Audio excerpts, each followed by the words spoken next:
Vicente Luque and Rafael dos Anjos, a welterweight main event here. Luque sitting at -110, dos Anjos -120 as a slight favorite. Over under 4.5 rounds, +110 for the over, -140 for the under. Both men 3-2 in their last five. You got dos Anjos, the legend, the man that's been around for a very long time. You see all those fights he's got under his belt there, 46 to be exact. This will be his 47th fight. So, I mean, a wealth of experience for dos Anjos. Luque, he's got a good amount of fights under his belt as well.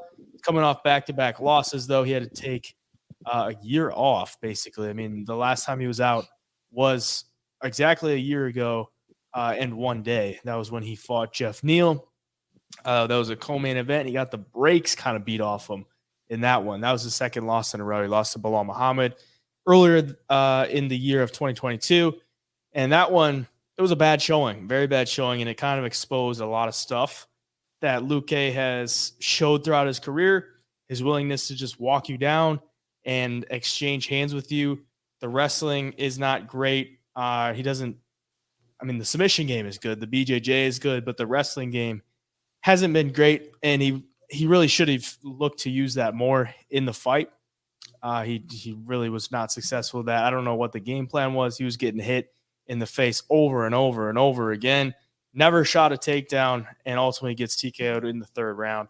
A nasty performance. Takes a year off, comes back here against RDA, who, you know, he's been up and down, but he's looked pretty good as of late. I mean, he's 3-1 in his last four. His only losses to Rafael Fiziev, which was a main event. That was a 5-round main event.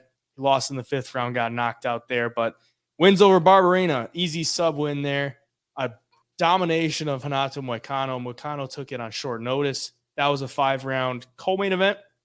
And then a 5-round split decision win over Paul Felder, which was a pretty clear win if you ask anybody other than Chris Lee. But yeah, the guy, he's skilled everywhere the fight goes. Luque, he's always going to come to scrap, so this should be a good one. Who you leaning with? Yeah, it makes it tough because of the circumstances surrounding Vicente Luque. Like, if you're talking about 2020 Vicente Luque, I'm picking him here all day long, especially at 170, where he's going to be naturally bigger than RDA. But, you know, he is coming off of 2 losses, one to Bilal, who we found out since then is, and before then, is, you know, one of the best fighters in the division. And then he just got pieced up by Jeff Neal, has the brain bleed that is concerning.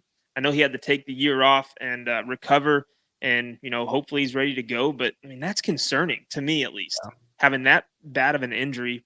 But you look at both these guys, and they've only fought the top level competition in the last couple of years. Luque, like I said, Neal Muhammad, Tyron Woodley, Nico Price, Randy Brown before that. And for RDA, fighting Brian Barberena, Rafael Fiziev, Renato Moicano, Paul Felder, loses to Chiesa and Leon Edwards. So both guys are obviously experienced. Both guys can be pretty durable, even though they're coming off knockout losses. Before that, they're both, you know, are able to go to the distance if they need to. And the big thing that sticks out to me is this fight's at 170 for RDA and not 155. So as far as getting the takedowns and trying to get this thing to the mat where he wants to dominate and control, I think it's going to be a little harder for him against Luque, who's strong, decently sized, and, you know, gets taken down, but he's not horrible on the takedown defense. It's like at 60%, and RDA's offensively taking guys down at a 35% clip. So, yeah, if it goes to the ground too, I don't think RDA is going to sub Luque. I think it'd be more control. And if it stays on the feet, it is kind of even, but I'm going to lean Vicente Luque a little bit. And hopefully the old Luque shows up. I mean, he throws a lot more volume than RDA.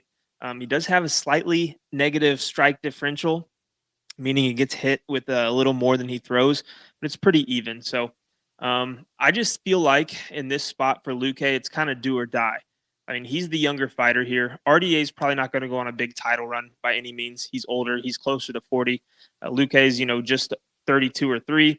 And it's now or never for him coming off these 2 losses to 2 of the top guys. So I got to lean Vicente Luque, especially at even money. I'd take a chance on him here. I think he's going to come out with something to prove. Yeah, this is a really tough one. I mean, obviously, price very close. It's a 5-round fight, and I don't believe Luque has really looked that great in the only 5-round fight that he had was against Bilal Muhammad.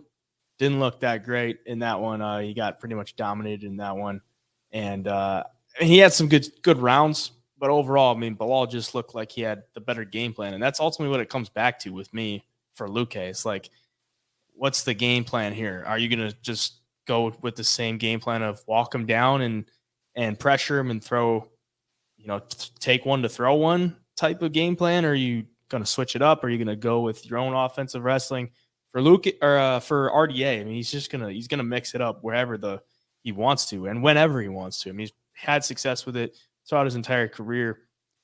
This is a tough one. I mean, if Luque drops to more of a dog, I tend to favor that one. So in this spot, I kind of think dog or pass. Like, you're just getting the better value on the guy with the lower price tag.